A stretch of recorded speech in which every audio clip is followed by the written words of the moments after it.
it's Shara from Wood Shop Diaries, and today I'm going to show you why we chose to install this vinyl plank flooring from LifeProof in our garage apartment, and I'll show you how we did it. So, let's get to it. If you followed along for any length of time, you've heard me mention that we're currently living in a one-room studio-style garage apartment. It's been an interesting year living here, and we've learned a lot about life, love, and how much we hate these bare concrete floors. They've got cracks, stains, and some chips and rough spots, and they just constantly look dirty no matter how much we clean them. So I partnered with my friends at the Home Depot to install a new vinyl plank flooring, and I'll show you how it came together. We chose this vinyl plank flooring by LifeProof for a few reasons. It was a simple floating snap and lock design, so we could install it directly onto our bare floors without any messy glues or fancy tools. It has a built-in underlayment, so that saved us an extra step, and we chose this sterling gray color because we have so much wood furniture and wood-colored cabinets that we thought the neutral gray color would keep it from clashing. It's perfect for our lifestyle, which is basically that we aren't super careful with anything, and it should hold up well to our lively and messy dog, Lucy. So let's get to the install.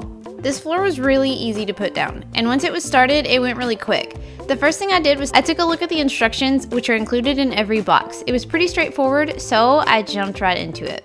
I grabbed everything I needed: vacuum, utility knife, oscillating saw, and of course, knee pads. And I've got more details on all of the tools used in this project in the description below if you would like more info.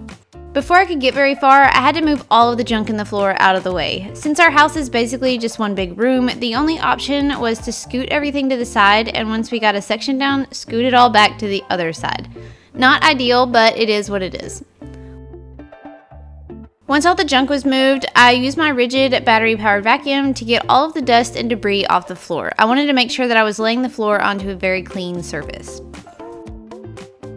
Then I grabbed this little Bosch laser measurer to figure out how long my first row was going to be. Then I placed some scrap 1/4-inch plywood pieces as spacers along the edge of the wall and started working on the first row of floor. The first row is easy. The edges simply snap together like shown, and when I got to the front door, I measured and marked and cut a small piece to fit up to the threshold.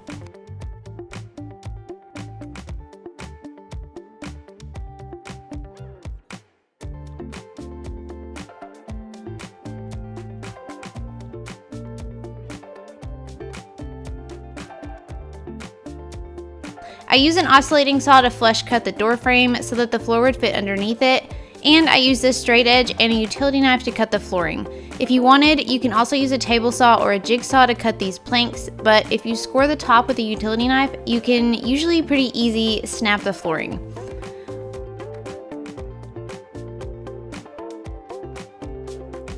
Once the door piece was in place, I continued along the first row until I got to the end. I measured the length for this piece and subtracted 1/4 of an inch, then cut a piece to fit. The instructions clearly said to leave a 1/4-inch gap along all of the edges for expansion, so I kept that in mind throughout the project. And again, these pieces are really easy to cut with just scoring with a utility knife and snapping to break.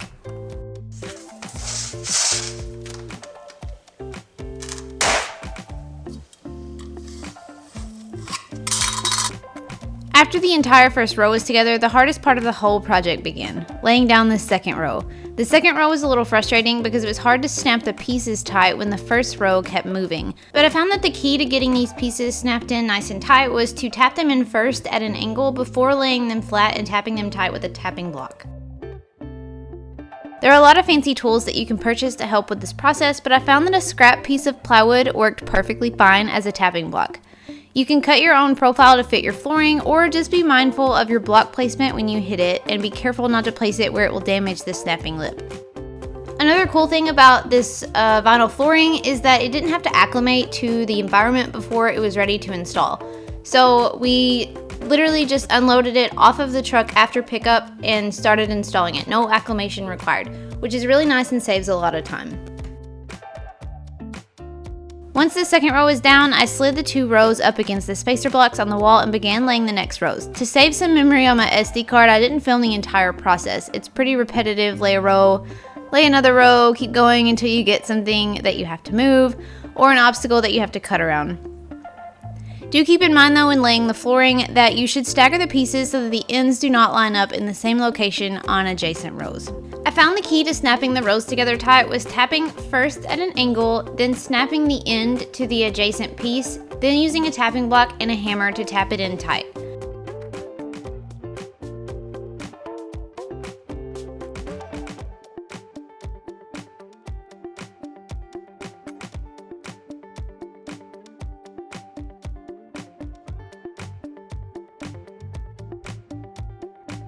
We didn't have a ton of obstacles to cut around in our one big room, but when I got to a door frame or a protruding wall, I did keep in mind that the flooring will go under the door frame, but stay a 1/4 inch from the walls. I would cover that gap with baseboard and cord around later as needed. I marked where the piece would need to be cut and trimmed this with a jigsaw. Always pay attention to the correct side when trimming and always buy a little extra flooring for accidents like this.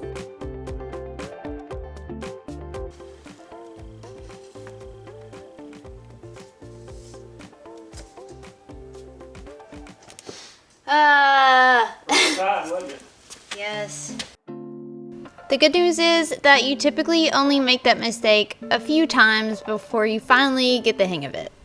Because it is helpful to pick up the board and angle it to snap it in place, because these pieces are under door frames, it is a lot easier to snap them in place and then just tap them down until you get to the starting point that you want to be. Besides a few miscuts here and there, and having to move all the stuff in the entire house, the install was pretty smooth sailing, and the dog even got in on the action. Woo woo. What are you doing? What are you doing? I cannot stress enough how much I love the floating part of this floor. So there was no glue, no hardware. I've installed a lot of flooring where there's adhesives and nails and such, and this was so easy because it just snaps right together. When we got to the last row, all of the pieces needed to be trimmed to fit. So I measured how wide each individual piece would need to be cut and trimmed this on the table saw. Never take for granted though that all of these pieces will be the same width. Most walls are not perfectly square and each piece may need to be trimmed slightly different, so measure each piece. Because I couldn't tap these in, I used a pry bar to carefully snap them into place.